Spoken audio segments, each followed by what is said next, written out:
ओम नमो भगवते वासुदेवाय। ओम नमो भगवते वासुदेवाय। ओम नमो भगवते वासुदेवाय। ओम ज्ञानतिमिरान्धस्य ज्ञानाञ्जनशलाकया चक्षुरुर्मिलितं येन तस्मै श्रीगुरवे नमो।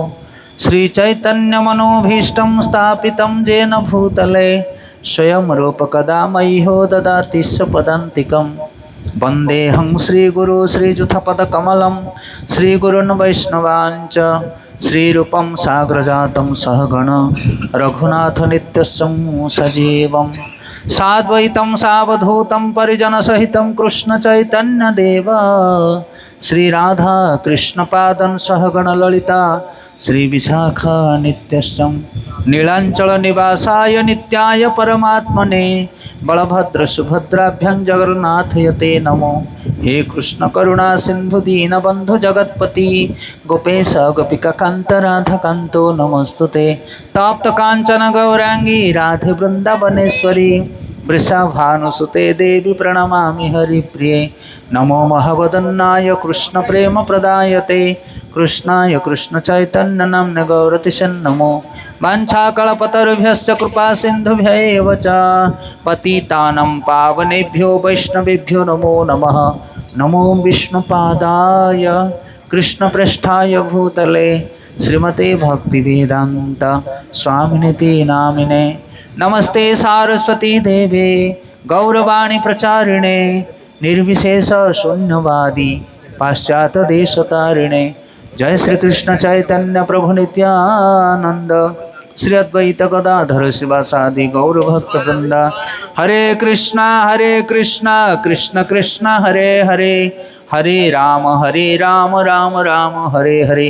हरे कृष्णा कृष्ण कृष्ण हरे हरे हरे राम राम राम हरे हरे।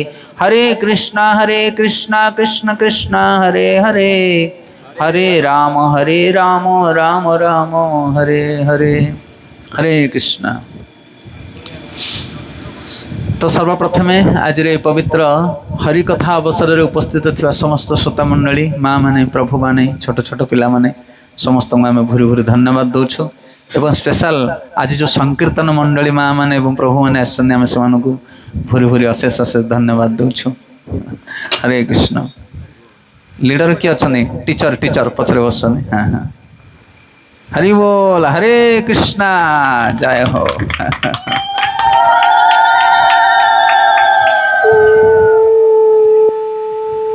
तो आमको बहुत भल लगे आज आपण मानकर सब संकीर्तन टीम को देखी एकत्रित भाव में आपण मैंने एत जन समस्ते रोचंदी माँ मैंने आउ संकीर्तन अंशग्रहण कर बहुत भाग्यर कथा भल कथा।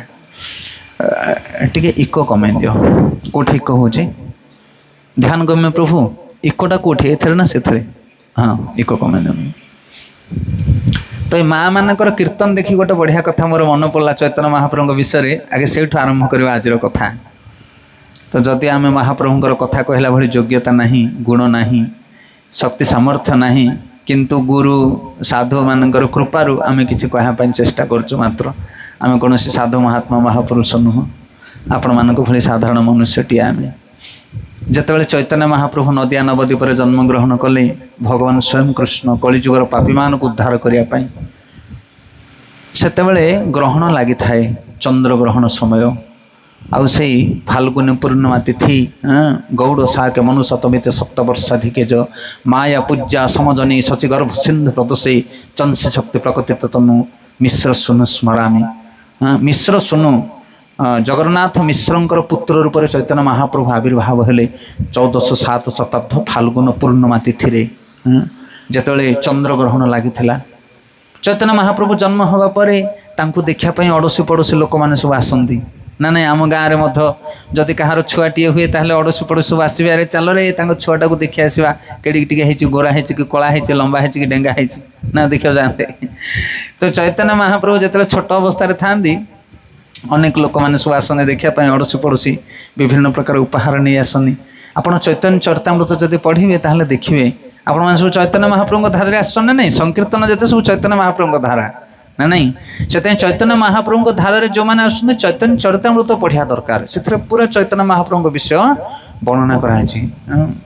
तो चैतन्य चरितामृत वर्णना कराई कि एमती कि इंद्रंकर पत्नी के सची एवं भगवान शिवंकर पत्नी पार्वती एवं नारायणकर पत्नी कमला ये समस्ते आसुंच क्या देखापी महाप्रभु को देखापी चैतन्य महाप्रभु को आ सब छद्म बेसरे ब्राह्मण रूप से सब आसुंच विभिन्न प्रकार उपहार नहीं भगवान को प्रणाम कर कारण ये तो जगत पालक हार स्वयं भगवान सबु देवी देवता माने गंधर्व पत्नी माने नाग पत्नी माने सबु नारी माने आसुंच भगवान को देखापी। आ भगवान चैतन्य महाप्रभु कौन कर लीला कर खाली कांदुंट जी देखा जी खाली कांदुंट आ कौन कर सची माता तांकर माँ कहते जी मो पुओ को देखा आस सी बढ़िया सुंदर सोफा पकई देती जमी दिल्ली प्रभु आपंठी मेट पकई दे फैन लगे हरि बोल सेमती सची माता जगन्नाथ मिश्र कौन कर अतिथि मान व्यवस्था कर जो मैंने आसुँच कहते बसिकी तुम खाली हरि कीर्तन कर कारण हरिनाम कले ही निमाई कौन हुए पाटी चुप हुए ना हरिनाम बंद हो से पुणी कांदा आरंभ करनी बुझिपारे कि नहीं से चैतन्य महाप्रभु को आम से खुशी करते आम हरिनाम कीर्तन करवा कली जुगे भगवान को खुशी कर अन्य कौन उपाय नहीं से हरिनाम एव केवलम कौल नास्तेव नास्तेव नास्तेव गति अन्यथा यही हरिनाम छड़ा ये कली जुगे अन्य कौन प्रकार गति नहीं से जन्मदिन हो मृत्यु दिवस हो घर प्रतिष्ठा हो जेकोसी उत्सव हो हरिनाम नहले हो पार नहीं। ये जो आपण मैंने संकीर्तन टीम बुलछंदी मु दीर्घ 8-10 वर्ष काल संकीर्तन गायक भाव में कार्यरत थी आउ से समय आम संकीर्तन गान करूँ अष्टप्रहरी मान को जाऊ आउ 12 पत्र 21 आदि आम जा संकीर्तन करूँ आपण मैंने संकीर्तन जाऊँ कौटी कीर्तन करने तो से गोटे पंक्ति आम गाँव मोर मन अच्छे पर्यंत बोला जाए गोचर्म मूर्ति काहांडी प्रतिष्ठा कराइला प्रथमे भूमि तिष्ठन्ति स्थान देहि वसुंधरे ब्रह्मण्य स्थापन मिदम सर्वदोष हरहरि द्वितीय दंडवतश्चैव श्री गुरु परमेश्वर नाम प्रतिष्ठा ताल खोलंच प्रतिष्ठा गोष्ठमंडल भवार्णवे ताल बाज नवदश बार ताल खोल श्री चैतन्य महाप्रभु करिले प्रचार गोचर्म मूर्ति काहांडी प्रतिष्ठा कराइलो गौर षडाक्षर मंत्र तार पले दिल ए मंत्र न जानी जेहु संकीर्तन जाए तासमान महापापी त्रिभुवने नाही एणु शूद्र संकीर्तन विप्र करे नमस्कार गौर गुण वादन कहले दोष होइब पार। यह संकीर्तन संविधान मुखबंध पंक्ति। हाँ ये पंक्ति की जदि गायिकी आम बुझेबा ओडिसी आकार ताहले गोटे घंटे 1.5 घंटा लागिबो। प्रथमे भूमि तिष्ठन्ति स्थान देहि वसुंधरी जो वसुंधरा आम संकीर्तन करवा ताको प्रथमे स्तुति करवा तांको प्रणाम करवा तांको ठार आशीर्वाद नवा आखे वसुमान तांको प्रणाम करवा तापर कहते गोचर्म मूर्तिका हांडी प्रतिष्ठा कराइल ये कौन गाई चमड़ा और मूर्तिका माने माटी हांडी गोचर्म मूर्तिका हांडी माने माटी हांडी ये माटी हांडी ना मृदंग भितर कौन अच्छी माटी हांडी तार दी पटरू कणा से भंगा हांडी की घरे रखती ना अशुद्ध कहुए कि ये तो भंगा हांडी यार एपटू हल सेपटू हल आ गाई चमड़ा माने पशु चमड़ा को घरे रखा कथा नुह से भी अपवित्र किंतु चैतन्य महाप्रभु कौन कले दीटाक अपवित्र को लेकिन गोटे पवित्र वस्तु तैयारी कले ता ना हूँ मृदंग ना ना मृदंग को थे तैयारी गाई चमड़ा आ माटी हांडी ना कौन ता भितर गोचर्म मूर्तिका हांडी प्रतिष्ठा कराइल आपर कौन देले ना गौर षडाक्षर मंत्र तार पले दिल गौड़ षडाक्षर मंत्र कौन कहले गौर षडाक्षर मंत्र चैतन्य महाप्रभु देइथिबा 6टा अक्षर गोटे मंत्र अच्छी सेटा हूँ राम हरे कृष्ण ना नहीं हरे राम कृष्ण ये 3टा पद हूँ चैतन्य महाप्रभुर षडाक्षर मंत्र आम जो महामंत्र गाउचे 16 नाम 32 अक्षर आ भितर ये 3टा बीज मंत्र अच्छी को 3टा बीज मंत्र हरे राम आ कृष्ण ना कौन अच्छे भितर से आपको कहे गौर षडाक्षर मंत्र तो ये कहुच्छे मंत्र न जानी जेहू संकीर्तन जाए जदि ए मंत्र विषय जड़े न जाणी संकीर्तन जाऊँगी ता भली पापी आ जगत किए ना हरि बोल आ तमें पापी कौन उद्धार कर संकीर्तनिया तमें हो महापापी जदि तुम्हें हरिनाम विषय न जाच से जो मैंने खोल कांधरे पकांदी मृदंग कांधरे पकांदी संकीर्तनिया भाव में जाती से मैंने प्रथम चैतन्य महाप्रभुଙ୍କର षडाक्षर मंत्र जानिबा दरकार आमे कौन गाउचे कौन करुचे जदि आमको जना नथिबो ताहले आमे जगतर केमते मंगल करि परिबा से प्रथम ये षडाक्षर मंत्र जोटा आम हरे कृष्ण महामंत्र गाउचे ता विषय आम जाना दरकार। ये मंत्र केते उन्नत केते शक्तिशाली। जड़े डॉक्टर जदि मेडिसिन विषय न जानी थो आ डॉक्टर की डिग्री कर बसी पड़ो ताहले कौन अवस्था हम जे जीव तार अवस्था बारा से आम संकीर्तनिया भाई माने यही संकीर्तन विषय ठीक भाव में ज्ञान जाना दरकार। शूद्र संकीर्तन विप्र करे नमस्कार। शूद्र माने होचंदे चारि वर्णर सबठारु नीच वर्ण ब्राह्मण क्षत्रिय वैश्य शूद्र। से ब्राह्मण हेले उच्च वर्ण ब्राह्मण मानक समस्त प्रणाम करवा दरकार। किंतु जदि शूद्र लोक माने मध्य हरिनाम कीर्तन करुछंदी ताहले ब्राह्मण मध्य प्रणाम करिवो सेठी। कौन बुझीपार कि ना बड़ लोक मध्य छोट लोक मानक मुंडिया मारे मार्छ ना नहीं हेले बड़ लोकटे छोट लोक मुंडिया मारे कौन हम तार तार आयु बल बीर्ज धर्म सब नष्ट हो। बापा जदि पुओ को मुंडिया मारे पुओर अवस्था कौन हम बुझीपार नीतिशास्त्र कौन से जदि आम मानक किए प्रणाम करमर भी गंभीरता से रहा दरकार। से आम डरू जो वरिष्ठ लोक मैंने आसती पाद छुआपाई आमर से योग्यता नहीं सब दूरेक रहा दरकार। जो मैंने पाद छुँच आम प्रणाम करवा दरकार। चैतन्य महाप्रभु को जदि किए चरण छुए ताहले से जाकि गंगार झास दियंती से गंगारे मोर कौन पर चरण छुच मो अधमटाए मो चरण छुले तुम मानकर गति नष्ट हो। देख महाप्रभु से स्वयं भगवान किंतु कौन शिक्षा दूसरे आम मानक से ब्राह्मण माने तुमको मुंडिया मारे जो मैंने हरि कीर्तन करुच केमी मुंडिया मारे तुमको पाप हेनी तुमको ब्राह्मण मैंने मुंडिया मारे तुमको से कहले शूद्र संकीर्तन विप्र करे नमस्कार गौर गुण बादन कहले दोष होइब पार। जदि तुम्हें संकीर्तनिया माने चैतन्य महाप्रभुकर गुणगान करिवो ताहले जो माने भी प्रणाम कले तुमको दोष लागिवो नाही। ये होची संकीर्तन रो कथा। अरे बोल हां सेति आमे माने संकीर्तनिया भाई माने आमे हरिनाम विषय चैतन्य महाप्रभु विषय जानिबा दरकार। ताहले आमे जोठी जिबा अन्य मानकर मंगल करि परिबा आ आमर मध्य मंगल हम। हरे कृष्ण। से एते परिमाण जो माँ मैंने आपण मैंने सब संकीर्तन योगदान कर ये बहुत भाग्यर कथा। आजिकल पुरुष मैंने संकीर्तन करेंगे पुरुष मैंने चाष खेलेंगे मद खाइबे रास्तार गड़े सत ना ना माँ मैंने सत कथा कह आ माँ मैंने धर्मवंत हे हाँ नीतिवंत हे माँ मैंने ही धर्म कार्य करेंगे। पुरुष लोक मैंने ये केते लोक अच्छा गणति करना पुरुष संख्या अधिक ना माँ संख्या अधिक जोठी धर्मवंत कार्य हम जाग यज्ञ पूजा होम से माँ मैंने अधिक जी आ जोठी चाष बाड़िया हम मद पिया हम से पुरुष लोक भिड़ हे से नारी माने धर्म मार्ग सब आगुआ आ जो घर स्त्री लोक माने भक्ति आचरण करेंगे से घर पवित्र हो बहुत शीघ्र। तेणु आपण मानक बहुत बहुत धन्यवाद माँ मैंने आपण मैंने भजन कर हरिनाम कर चैतन्य महाप्रभु आपण मानक कृपा करूँ आपन सद्बुद्धि सद्ज्ञान प्रदान करूँ। हरे कृष्ण। तो आम पाखे बहुत समय बहुत अभाव एवं समय केतरा है 8:35 गला आम केतरा पर्यंत लास्ट जापर 9:30 बेसी हो समय 9:15 पर्यंत चलो गोटे घंटा आनी गेट रख हल गोटे हैंड वाच हाँ गोटे खोली गेट रख आम आज टेबुल घंटा छाड़ दे पड़े आसे ठीक 8:15 बेले आम कथा को कौन करवा विराम दबा ओके। तुम कौन 8:35 कह 20टा लिखाई ना से 20 जहाँ 8 ताहे वो एमती हाँ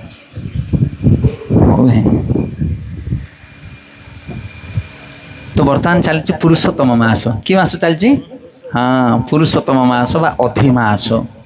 आपण मैंने जदि गला थर क्लास आसते ताहले शुणी थे आ जो मैंने गला थर क्लास आसना आम यूट्यूब लाइफ रे अवेलेबल अच्छी ना ना आम चैनल कि यहीटा जो चली मास ये हूँ पुरुषोत्तम मास कि मास हाँ पुरुषोत्तम मास माने 2 वर्ष 8 मासरे कौन हुए चंद्र गणना अनुसार गोटे 30 दिन बड़का हो जाए।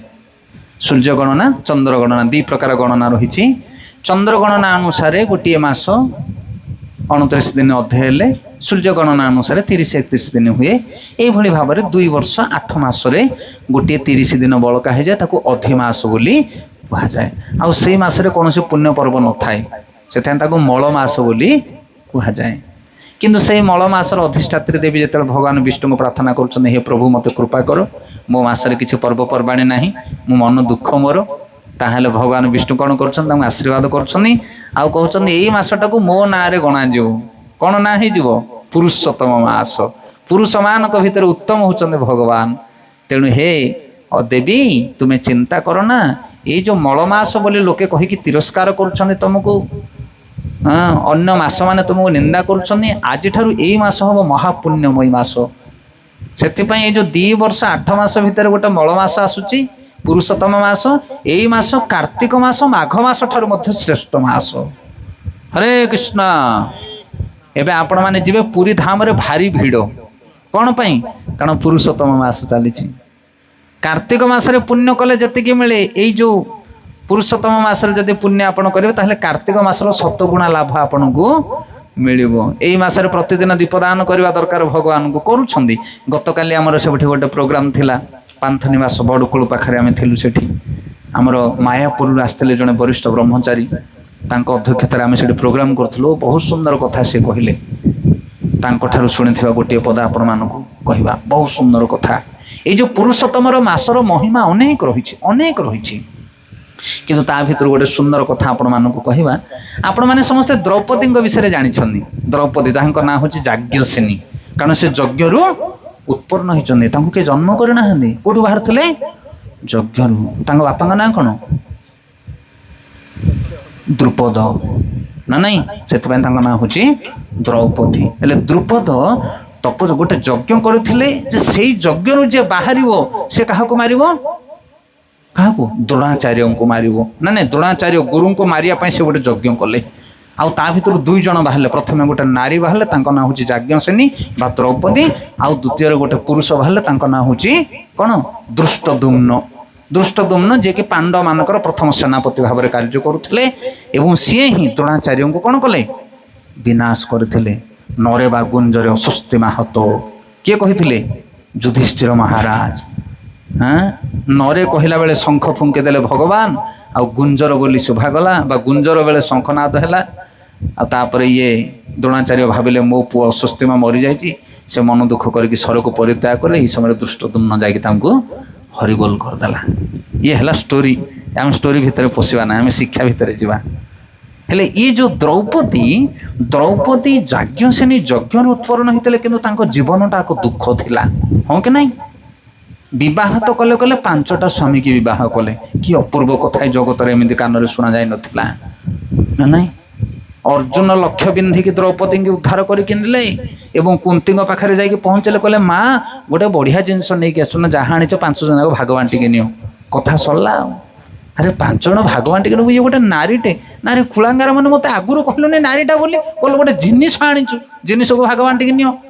ନା ମା ପାଟିରୁ ଯାହା ବାହାରିଛି ତାକୁ ତ କେହି କାଟି ପାରିବେ ନାହିଁ। ସେଣୁ 5 ଜଣ ଯାକ ବିବାହ କରିବା ପାଇଁ ସ୍ଥିର କଲେ। ତାପରେ ବିବାହ ତ କଲେ ଏଭଳି ଭାବରେ, କିନ୍ତୁ ଶେଷ ସମୟରେ ଦେଖନ୍ତୁ ଦ୍ରୌପଦୀ ବସ୍ତ୍ରହରଣ ହେଲେ କାହା ଦ୍ୱାରା? ଦୁଃଶାସନଙ୍କ ଦ୍ୱାରା, ଭରି ସଭା ମଧ୍ୟରେ। କି ଭୟଙ୍କର କଥା! ଏତିକି ଜୀବନରେ କାହାର କଷ୍ଟ ଆସିନି, ଗୋଟେ ନାରୀକୁ ଭରି ସଭା ମଧ୍ୟରେ ଉଲ୍ଲଗ୍ନ କରିବା କ'ଣ ସାଧାରଣ କଥା? ଭଗବାନ ଉଦ୍ଧାର କଲେ ଯାଜ୍ଞସେନୀକୁ। ତାପରେ ବହୁ କଷ୍ଟେ ମଷ୍ଟେ ପାଣ୍ଡବମାନେ ବିଜୟ ହାସଲ କଲେ। ଦ୍ରୋଣାଚାର୍ଯ୍ୟ, ଭୀଷ୍ମ ପିତାମହ ସମସ୍ତଙ୍କୁ ବିନାଶ କରି ହତ କରି ପାଣ୍ଡବମାନେ ରାଜ୍ୟକୁ ଲାଭ କଲେ। ଦ୍ରୌପଦୀଙ୍କର 5ଟା ପୁଅ। କେତେଟା ପୁଅ? 5ଟା ପୁଅ। ସବୁ 5 ଭାଇ ଯାକଙ୍କର ଔରସରୁ 5ଟା ପୁଅ ରାତିରେ ଶୋଇଛନ୍ତି। ଅସ୍ୱସ୍ତିମା ରାତି ଅଧରେ ଆସିକି 5ଟା ପୁଅକୁ ହାଣିଦେଲା। କି ଦୁଃଖ ଦେଖ! ଦ୍ରୌପଦୀଙ୍କ ଜୀବନରେ ପିଲାଟି ଦିନରୁ ଅନ୍ତ ସମୟ ପର୍ଯ୍ୟନ୍ତ ଦୁଃଖ ହିଁ ଦୁଃଖ। ଏତିକି କାହାର ହୃଦୟରେ କିଏ ସମ୍ଭାଳି ପାରିବ? ଏଭଳିଆ ପୀଡ଼ା କିଏ ସମ୍ଭାଳି ପାରିବ? କୋଉ ନାରୀ ଏମିତି ଜୀବନରେ? ଯେତେବେଳେ 5 ପୁଅକୁ ମାରୁଛି ଆସିକି ଅସ୍ୱସ୍ତିମା, ସେତେବେଳେ ଦ୍ରୌପଦୀ ମନ ଦୁଃଖ କରୁଛନ୍ତି, ମୋ ପୁଅମାନଙ୍କୁ କିଏ ମାରିଦେଲେ। ଅର୍ଜୁନ କହିଲେ ତମେ ଚିନ୍ତା କରନି, ଯିଏ ବି ହେଉଛି ହଉ, ସେ ହତ୍ୟାକାରୀ, ମୁଁ ତାକୁ ଧରି ଆଣିବି। ଏବଂ ଅର୍ଜୁନ କ'ଣ କଲେ? ବହୁ କଷ୍ଟରେ ଯାଇକି ତାକୁ ଧରିକି ଆଣିଲେ। ବ୍ରହ୍ମାସ୍ତ୍ର ସିଏ ମାରିଲା, ଇଏ ବି ମାରିଲେ। ତାପରେ ପ୍ରତିଅସ୍ତ୍ର କରିପାରିଲା ନାହିଁ, କିନ୍ତୁ ଅର୍ଜୁନ 2ଟାକ ବ୍ରହ୍ମାସ୍ତ୍ରକୁ କାବୁ କଲେ, ତାକୁ ଧରିକି ଆଣିଲେ। ଅସ୍ୱସ୍ତିମାକୁ ଆଣିକି ଗୋଟେ ମିଟିଂ ବସିଲା। କହିଲେ କ'ଣ କରିବା ଅସ୍ୱସ୍ତିମାକୁ? ଇଏ ତ ଗୁରୁଙ୍କର ପୁତ୍ର, ଦ୍ରୋଣାଚାର୍ଯ୍ୟଙ୍କର ପୁତ୍ର ଅସ୍ୱସ୍ତିମା, କ'ଣ କରିବା? ସମସ୍ତେ ବିଚାର କଲେ। ଭଗବାନ କୃଷ୍ଣ, ଭୀମ ସମସ୍ତେ କହିଲେ ଆକୁ ମାରିଦିଅ। ଇଏ ହେଉଛି କ'ଣ ନା ଭାଗବତ ଗୀତାରେ ଭଗବାନ କହୁଛନ୍ତି ଇଏ ହେଉଛି ଯେଉଁମାନେ ପରର ଗୃହରେ ନିଆଁ ଲଗାନ୍ତି ଆତତାୟୀ କହିଲେ ଇଏ ହେଉଛି ଆତତାୟୀ, ଆକୁ ଯଥାଶୀଘ୍ର ମାରିବା ଦରକାର। ଯେଉଁମାନେ ଶୟନ ଅବସ୍ଥାରେ ଯଦି ଅନ୍ୟ କିଏ ଯାଇକି ଆକ୍ରମଣ କରେ ତାକୁ ଆତତାୟୀ କୁହାଯାଏ। ଇଏ ଶୟନ ଅବସ୍ଥାରେ ପୁତ୍ରମାନଙ୍କୁ ମାରିଛି, ତେଣୁ ଯଥାଶୀଘ୍ର ବଦ୍ଧ କରିବା ଦରକାର। ସମସ୍ତଙ୍କର ମତ ଏହା ହେଲା। ତାପରେ ଦ୍ରୌପଦୀଙ୍କୁ ପଚାରିଲେ ଦ୍ରୌପଦୀ କ'ଣ କରିବା, ଆକୁ ମାରିଦେବା, ଇଏ ଆତତାୟୀ? ନା ନା ନା ତାକୁ ମାରିବା ନାହିଁ। ହେଲେ ଯାହା ପାଇଁ ଏତେ କାଣ୍ଡ ସିଏ ମନା କରୁଛନ୍ତି, ଦ୍ରୌପଦୀ କହୁଛନ୍ତି ମାରିବା ନାହିଁ। ନା କାହିଁକି ମାରିବା ନାହିଁ? ନା ମୋର 5 ପୁଅ ମରିଛନ୍ତି ଯେ ମୋତେ ଯେତିକି ପୀଡ଼ା ଲାଗୁଛି ମା ହିସାବରେ ମୁଁ ଅନୁଭବ କରୁଛି ସେ ପୀଡ଼ାକୁ। ଆଉ ଯଦି ଆକୁ ମାରିବା ତାହେଲେ ଆମର ଗୁରୁ ପତ୍ନୀ, ଆମର ମା ଦ୍ରୋଣାଚାର୍ଯ୍ୟଙ୍କର ପତ୍ନୀ, ତାଙ୍କ ମନରେ କେତେ ଖେଦ ହବ। ମୁଁ ଗୋଟେ ମା ଯୋଉ କଷ୍ଟ ପାଉଛି ଆଉ ଗୋଟେ ମାକୁ ସେମିତି କଷ୍ଟ ଦେବାକୁ ମୁଁ ଚାହେଁ ନା। ଦେଖ ନାରୀର ହୃଦୟ କେମିତି। ସେଇଥିପାଇଁ ତ ଭଗବାନ କୃଷ୍ଣ ତାଙ୍କ ପାଖରେ ଥିଲେ। କିନ୍ତୁ ଆମେ କ'ଣ ସେମିତି ଭାବିପାରିବା ମୋତେ ଯଦି ଚାପଡ଼େ ବାଜି ତାକୁ 4 ଚାପଡ଼ା ବାଜିବା ଦରକାର? ହରି ବୋଲ। ମୋ ମା ଯେମିତି କାନ୍ଦୁଛି ତା ମା ସେମିତି କାନ୍ଦିବା ଦରକାର, ତାହେଲେ ଋଣ ଶୁଦ୍ଧ ମୂଳ ସବୁ ଆଦାୟ ହବ। ନାଇଁ ଆଜ୍ଞା, ସେମିତି ହିସାବ ସେମିତି କରାଯାଏନି। ଇଏ ଗୋଟେ ଅଲଗା ପ୍ରକାର ହିସାବ ଇଏ। ତ ସେଥିପାଇଁ ଦ୍ରୌପଦୀ କ୍ଷମା କରିଦେଉଛନ୍ତି ଅଶ୍ୱତ୍ଥାମାକୁ, କହୁଛନ୍ତି ନା ତାକୁ ମାର ନା। ତାହେଲେ କ'ଣ ଦଣ୍ଡ ଦିଆଯିବ? ନା ଦଣ୍ଡ ଦେଉଛନ୍ତି ତାର ମସ୍ତକରୁ ମଣିକୁ ଉତ୍ପାଟନ କରୁଛନ୍ତି। ଆଉ ସେଥିପାଇଁ ତା ଘା କେବେ ବି ଶୁଖୁନି, ଯନ୍ତ୍ରଣାରେ ତାର ଛଟପଟ ହେଉଛି, ସେ ମୃତ୍ୟୁ ସଙ୍ଗେ ସମାନ କଷ୍ଟ ପାଉଛି ଇତ୍ୟାଦି ଇତ୍ୟାଦି। ତ ଏଇ କଥା ମୁଁ ବର୍ଣ୍ଣନା କରିବାର କାରଣ ହେଉଛି ଏହା କି ଯାଜ୍ଞସେନୀ ଯେ ଯଜ୍ଞରୁ ଉତ୍ପନ୍ନ ହୋଇଥିଲେ ଦ୍ରୌପଦୀ, ତାଙ୍କ ଜୀବନଟା ଏକ ଦୁଃଖ ଥିଲା। ଆଉ ସେ ଥରେ ଭଗବାନ କୃଷ୍ଣଙ୍କୁ ପଚାରୁଛନ୍ତି, କହୁଛନ୍ତି ହେ ଯଦୁପତି ମୋ ଜୀବନରେ ଏତେ କଷ୍ଟ କାହିଁକି? ହରି ବୋଲ। ମୁଁ ଯଜ୍ଞରୁ ଉତ୍ପନ୍ନ ହେଇଛି, ମୁଁ ଯାଜ୍ଞସେନୀ, ମୋ ଜୀବନରେ କୌଣସି ଅପରାଧ କରିନି, କ୍ଷମା ଗୁଣର ସାଗର ଥିଲେ ଦ୍ରୌପଦୀ, ହେଇକି ମଧ୍ୟ କ'ଣ ପାଇଁ ମୋ ଜୀବନରେ ଏତେ କଷ୍ଟ? କୋଉ ପାପ କର୍ମର ଫଳକୁ ମୁଁ ଭୋଗ କରୁଛି? ଆପଣମାନେ ଏଇ କଥା ମନେ ରଖନ୍ତୁ। ଆପଣଙ୍କ ଜୀବନରେ ଯଦି କିଛି କଷ୍ଟ ଆସୁଛି ତାର କାରଣ ହେଉଛନ୍ତି ଆପଣ। ଆପଣଙ୍କ କର୍ମଫଳ ଯୋଗୁଁ ଆପଣ କଷ୍ଟ ପାଉଛନ୍ତି, ଆଉ କାହା କର୍ମଫଳ ନୁହଁ। ଆମେ ବେଳେବେଳେ ଅନ୍ୟକୁ ଦୋଷ ଦେଉ, ମୋ ସ୍ୱାମୀ ଖରାପ, ମୋ ସ୍ତ୍ରୀ ଖରାପ, ମୋ ଭାଇ ଖରାପ, ମୋ ପଡ଼ୋଶୀ ଖରାପ। କେହି ଖରାପ ନୁହନ୍ତି ଆଜ୍ଞା। ସେ ଖରାପ ଲୋକଟା ତମ ପାଖରେ କାହିଁକି ଅଛି? କାହିଁକି? କାରଣ ତମ କର୍ମଫଳ ଯୋଗୁଁ ସିଏ ଆସିକି ପହଞ୍ଚିଛି। ଆପଣା କରିଲା କର୍ମ ଆପଣେ ଭୁଞ୍ଜଇ, ମିଛେ ମିଛେ ପାର୍ଥ କାହାକୁ ନିନ୍ଦଇ? କର୍ମକୁ ନିନ୍ଦଇ। ମୋ କର୍ମରେ ଥିଲା। ଆରେ କର୍ମ ତୁ କରିଥିଲୁ, ଥିଲା କୁଆଡ଼ୁ? ନା ନାଇଁ, ମୋ ଭାଗ୍ୟ ଖରାପ, ଭାଗ୍ୟ କୁଆଡ଼ୁ ଆସିଲା? ତମେ ଯାହା କର୍ମ କରୁଛ ସେଇଟା ଭାଗ୍ୟ ରୂପରେ ଆସେ। ସେଥିପାଇଁ ଦ୍ରୌପଦୀ ପଚାରୁଛନ୍ତି ଭଗବାନ କୃଷ୍ଣକୁ କି ମୋ ଜୀବନରେ ଯେଉଁ ଏତେ ପୀଡ଼ା ଏତେ କଷ୍ଟ ତାର କାରଣ କ'ଣ? ମୁଁ କୋଉ ଜନ୍ମରେ କ'ଣ ପାପ କରିଥିଲି ଯେ ମୋ ଜୀବନରେ ଏତେ ପୀଡ଼ା? ତାପରେ ଭଗବାନ କୃଷ୍ଣ ବୁଝାଉଛନ୍ତି, କହୁଛନ୍ତି ତୁମେ ପୂର୍ବଜନ୍ମରେ ମାଧବୀ ବୋଲି ନାମ ପାଇଥିଲ। ଦ୍ରୌପଦୀଙ୍କର ପୂର୍ବଜନ୍ମ ମେଧାବୀ ଋଷିଙ୍କର କନ୍ୟା, ତୁମ ନାଁ ହେଉଛି ମାଧବୀ। ଯେତେବେଳେ ପିତାମାତାଙ୍କର ବିୟୋଗ ହୋଇଥିଲା, ମେଧାବୀ ଏବଂ ତାଙ୍କର ପତ୍ନୀଙ୍କର ବିୟୋଗ ହେଲା, ସେତେବେଳେ ମାଧବୀ ଏକୁଟିଆ ରହୁଥାଏ। ଋଷି କନ୍ୟା, ତାର ବିବାହ ହୋଇନଥିଲା।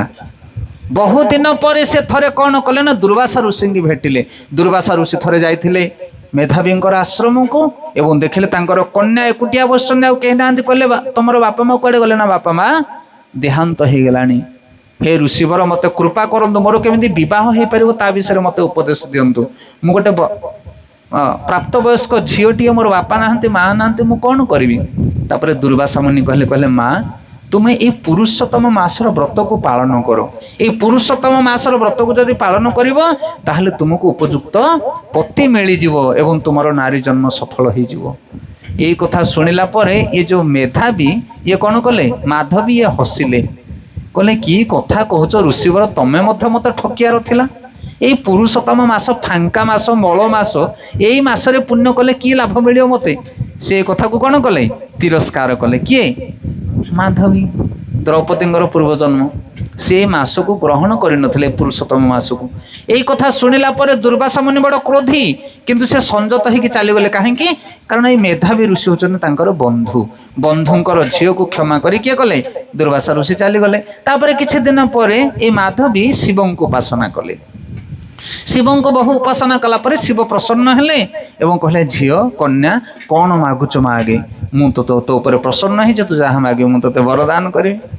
ତାପରେ ଏଇ ଯେଉଁ ମାଧବୀ କହୁଛି ହେ ପ୍ରଭୁ ମୋତେ ଗୋଟେ ଉତ୍ତମ ସ୍ୱାମୀ ଦରକାର।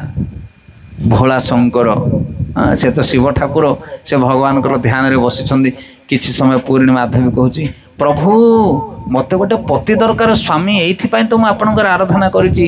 ଭୋଳାଶଙ୍କର ବସିଛନ୍ତି ଶୁଣୁଛନ୍ତି, ହଁ ପତି ଦରକାର। ତାପରେ ପୁଣି ଟିକେ ସମୟ ପରେ ଆଉ ଥରେ କହୁଛନ୍ତି, ପ୍ରଭୁ ମୁଁ କ'ଣ ପାଇଁ ଆସିଛି ହେ ଭୋଳାଶଙ୍କର, ମୋତେ ଗୋଟେ ପତି ଦରକାର। ଏଇଭଳି ଭାବରେ 5 ଥର ସେ କହିଛନ୍ତି ମୋତେ ଗୋଟେ ପତି ଦରକାର, ମୋତେ ଗୋଟେ ପତି ଦରକାର, ମୋତେ ଗୋଟେ ପତି ଦରକାର। ଶେଷରେ ଶିବ ଠାକୁର କହିଲେ, ହଁ ମା ତୋତେ 5ଟା ପତି ପ୍ରାପ୍ତ ହବ। କେତେ ପତି ମାଗୁଛୁ ତୁ? ନା 5ଟା ପତି ନା, ଆଉ କ'ଣ ତୁ ଥର ଥର କରି 5 ଥର କହିଲେଣି ପତି ଦରକାର, ପତି ଦରକାର, ପତି ଦରକାର। ବର୍ତ୍ତମାନ 5ଟା ପତି ତୋତେ ମିଳିବ। କ'ଣ ବୁଝିପାରିଲେ? ଏଇଭଳି ଭାବରେ 5ଟା ପତି ତାଙ୍କୁ, କାହାକୁ? ଦ୍ରୌପଦୀଙ୍କୁ ପ୍ରାପ୍ତ ହେଇଥିଲା ଶିବଙ୍କର କୃପାରୁ। ସେଇଥିପାଇଁ ଆମେ ଜଗନ୍ନାଥଙ୍କୁ ଯେତେବେଳେ ମାଗୁଛେ ପ୍ରଭୁ କୃପା କର ବୋଲି, ସେ ଶୁଣିଲେ ଥରକେ। ଆମ ଭଳିଆ କେଲା ନୁହନ୍ତି ସେ। ହରିବୋଲ। କେଲା ନା କାଲା, ସେ ଯାହା ବି ତମେ ଭାବୁଛ ଆଉ କୋଉ ଜାଗାରେ କ'ଣ କହନ୍ତି। ତ ସେଥିପାଇଁ ଭଗବାନଙ୍କୁ ଥରେ ଗୁହାରି କଲେ ସେ ସବୁ ଜାଣନ୍ତି, ସେ ଅନ୍ତର୍ଯାମୀ, ତାଙ୍କୁ ବାରମ୍ବାର ଗୁହାରି କରିବା ଦରକାର ନାହିଁ। ତୁମେ କର୍ମ କଲେ ଭଗବାନ ତୁମକୁ ଫଳ ଦେବେ। ତ ଶିବ ଠାକୁର ଆଶୀର୍ବାଦ ଦେଇଦେଲେ 5ଟା ସ୍ୱାମୀ ମିଳିବ ତୁମକୁ। ଏଇ କଥା ପ୍ରବାଦ ରହିଛି।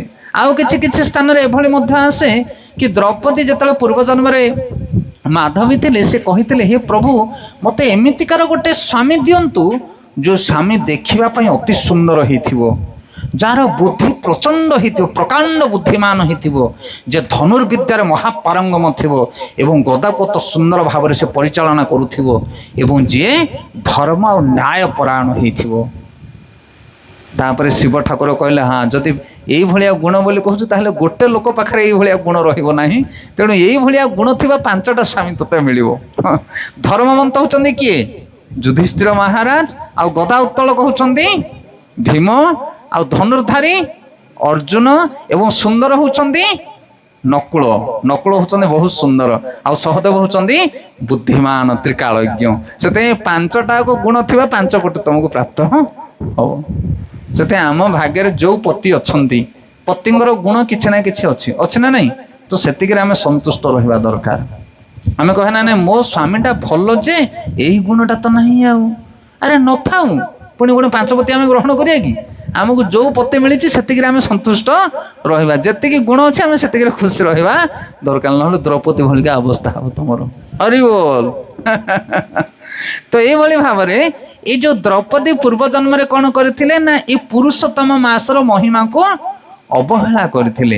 ସେଥିପାଇଁ ଭଗବାନ କହୁଛନ୍ତି, ହେ ଯାଜ୍ଞସେନୀ, ତୁମେ ପୂର୍ବ ଜନ୍ମରେ ଯେହେତୁ ଏଇ ପୁରୁଷୋତ୍ତମ ମାସକୁ ଅବହେଳା କରିଥିଲ, ସେଥିପାଇଁ ଶିବଙ୍କର ଉପାସନା କରି ସିନା ବର ପାଇଗଲ, କିନ୍ତୁ ତମ ଜୀବନରୁ ଦୁଃଖ ଗଲା ନାହିଁ। କ'ଣ ପାଇଁ ଦୁଃଖ ଥିଲା ଦ୍ରୌପଦୀଙ୍କ ଜୀବନରେ? ଏଇ ପୁରୁଷୋତ୍ତମ ମାସକୁ କ'ଣ କରିଥିଲେ? ସିଏ ଅବହେଳା କରିଥିଲେ। ତେଣୁ ପୁରୁଷୋତ୍ତମ ମାସର ମହିମା ଅନେକ ରହିଛି, ତା ଭିତରୁ ଇଏ ହେଉଛି ଗୋଟେ ମହିମା। ତେଣୁ ଆପଣମାନେ ଯେଉଁମାନେ ବି ଏଠି ଉପସ୍ଥିତ ଅଛନ୍ତି, ଏଇ ମାସରେ ଆପଣମାନେ ଟିକେ ପୁଣ୍ୟ କାର୍ଯ୍ୟ କରିବେ। ଭଗବାନଙ୍କ ପାଖରେ ଧୂପ ଦୀପ ଲଗାଇବେ, ଟିକେ ଗୀତା ଭାଗବତ ପଢ଼ିବେ, ତୀର୍ଥସ୍ଥାନ ମାନଙ୍କୁ ଯିବେ, ମଠ ମନ୍ଦିର ମାନଙ୍କର ଦର୍ଶନ କରିବେ, ସାଧୁସନ୍ଥ ମାନଙ୍କୁ ଟିକେ ସେବା କରିବେ, ଗୋମାତା ମାନଙ୍କର ସେବା କରିବେ। ଯେଉଁ ପୁଣ୍ୟ କାର୍ଯ୍ୟ ରହିଛି ଗୀତା ଭାଗବତ ପାଠ କରିବେ ଘରେ। ଯେତିକି ସମ୍ଭବ ଆମ ଦ୍ୱାରା ଆମେ ସେତିକି କରିବା ଦରକାର ଏଇ ମାସରେ। ଯେମିତି ଆମେ କାର୍ତ୍ତିକ ମାସରେ ପୁଣ୍ୟ କରୁଛେ କି ନାହିଁ? ସକାଳୁ ବଢ଼ି ପାହାନ୍ତିଆରୁ ଉଠିକି ଗାଧଉଛେ, ଟିକେ ମନ୍ଦିର ଆଡ଼େ ଯାଉଛେ, ଦାନ ଦକ୍ଷିଣା ଟିକେ କରୁଛେ, ସେଭଳି ଭାବରେ ଆପଣମାନେ ଏଇ ମାସରେ ମଧ୍ୟ ପୁଣ୍ୟକର୍ମ କରନ୍ତୁ। ଏ ମାସ ହେଉଛି ମହାପବିତ୍ର ମାସ। ହରେ କୃଷ୍ଣ କୃଷ୍ଣ କୃଷ୍ଣ ହରେ ହରେ, ହରେ ରାମ ରାମ ରାମ ହରେ ହରେ।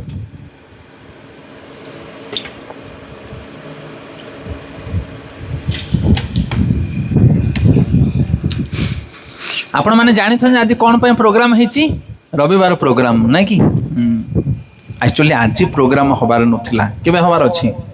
ଆମର ପ୍ରଥମ ରବିବାର ହୁଏ ଆଉ ଥାର୍ଡ଼ ରବିବାର ହୁଏ। ପ୍ରଥମ ରବିବାର ଆଉ ତୃତୀୟ ରବିବାର। ଏଇଟା ପ୍ରଥମ ନା ତୃତୀୟ?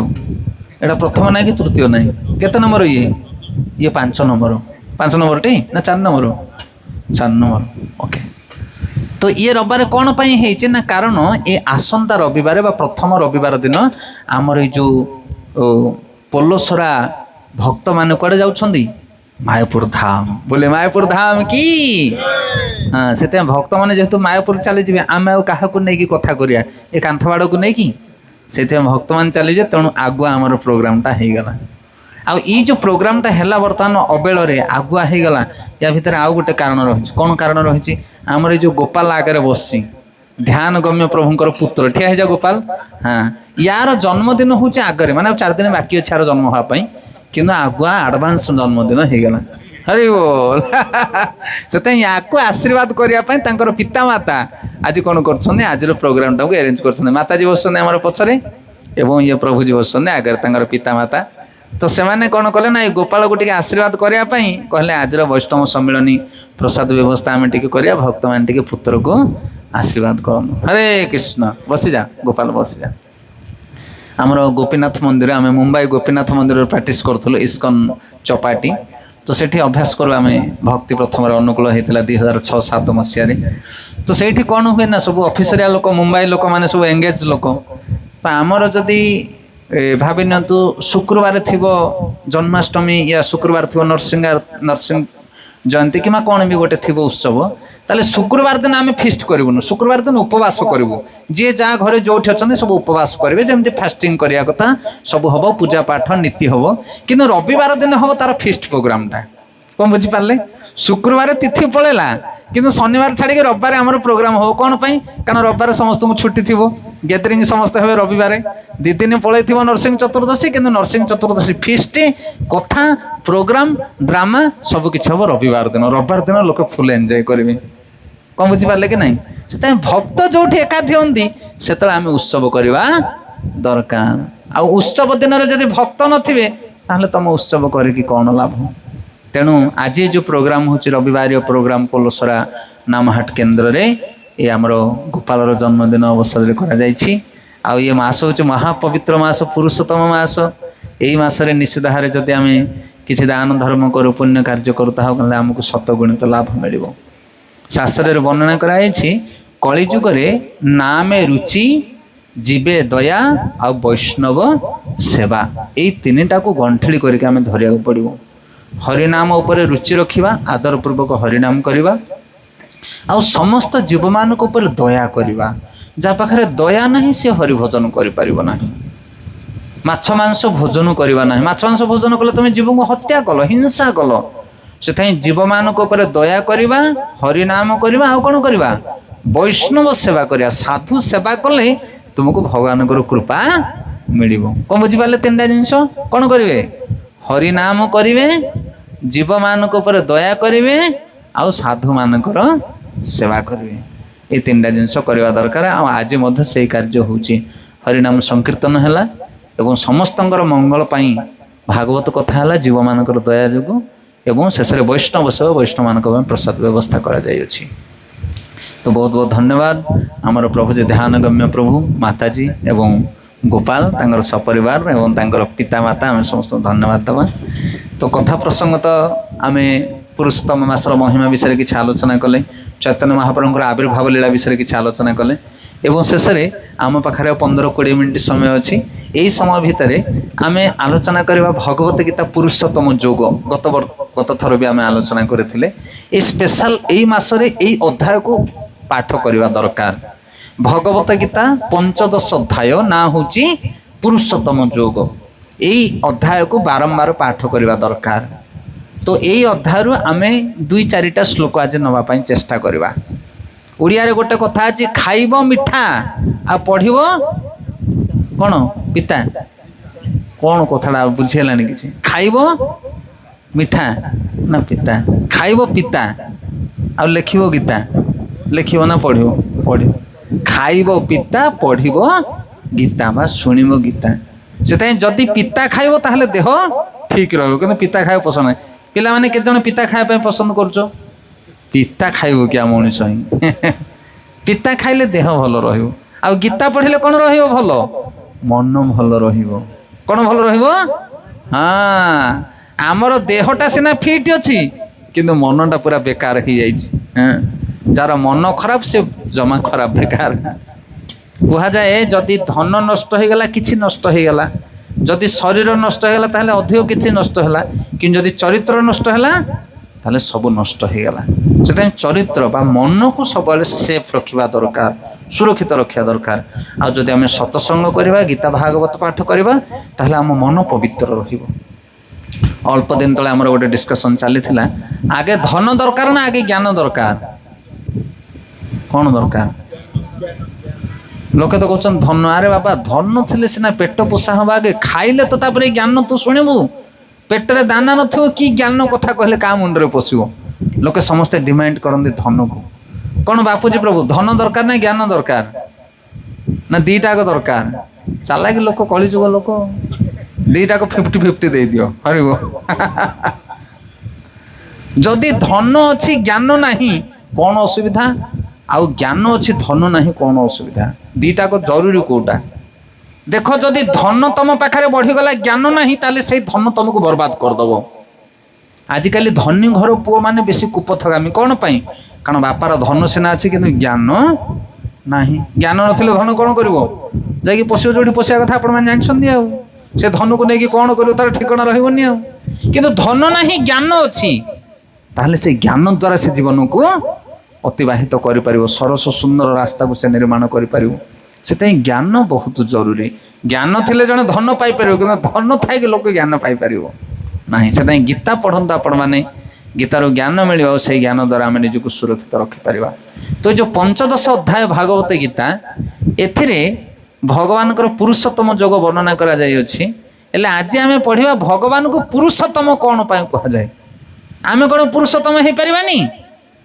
आजिकल तो अनेक सब डिंडिम बाड़ा है ये पुरुषोत्तम सी पुरुषोत्तम आ किए पुरुषोत्तम लोक कहते तुम भी तपस्या कर तुम भी पुरुषोत्तम हो पार ये जगत रे पुरुषोत्तम कहीं हो पारे नहीं केवल जड़े होचंदे पुरुषोत्तम किए से नीलांचल क्षेत्र में बसी पुरुषोत्तम क्षेत्र में भगवान जगन्नाथ तांको छड़ा जगत रे कहीं पुरुषोत्तम नुहंती आपण कहे एमती कौन पाई कथा एकधासिया कथा आमे कहीं पुरुषोत्तम हो पारिबा नहीं कौन पाई आपण पुरुषोत्तम हो पारिबे नहीं ता कथा आज आमे शुणिबा जे भागवत गीता पढ़िबो से जानि पारिबो जे पुरुषोत्तम होचंदे भगवान तांको छड़ा जगत रे कहीं पुरुषोत्तम नाहंती आपण माने जानिया पाई चाहुचंदी ताले ध्यान पूर्वक शुणु भगवत गीता 15 अध्याय पुरुषोत्तम योग श्लोक क्रमांक 15 भगवत गीता 15 अध्याय 15 नंबर श्लोक सर्वस्य चाह हृदि सन्निविष्ट मत्तः श्रुति ज्ञान अपोहनंचम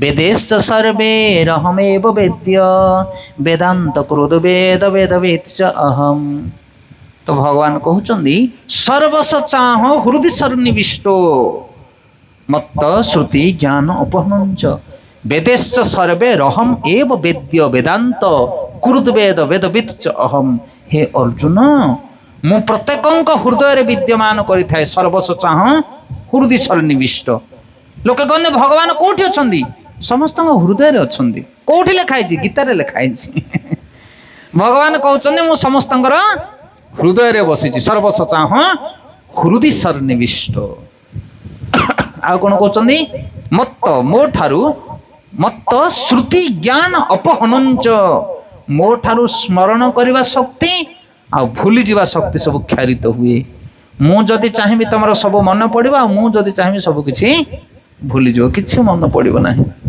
से कथाटा ए कंटाटी कंटाटी कंटाटी कंटाटी कंटाटी हो सीना घंटाटा पर्यटन मन पड़ो ना हूँ ना नहीं सेमती अरे जीव हकिल कथाटा मन पड़ुची भूली जाऊँ कौन ता नाटा कौन कहीं किए कौन पर भूली जाऊँ तुम तुम पूरा घुसी घुसिक आसथिल किए भूलेदेला तुमको पुणी मन पकई दूची किए से भगवान हृदय अच्छी सी ही मन पकई दियंती जीव को सी ही भूल दियंती कहते समस्त वेदर मुँह हूँ ज्ञातव्य वस्तु वेदेश्च सर्वे वेद चारि वेद रही ऋक् साम यजु अथर्व ये समस्त वेद भितर जदि किसी जानिबार वस्तु थाए ताले से होचंदे भगवान भगवान को छाड़ी जगत रे किछि नाही आद्य मध्य च अन्ते च हरि सर्वत्र गीयते समस्त वेद पुराण शास्त्र को जदि मंथन करा जिवो ता भितर गोटे निर्जास बाहर से होचंदे भगवान से गीतार भगवान कहउचंती बहुनाम जन्म नामन्ते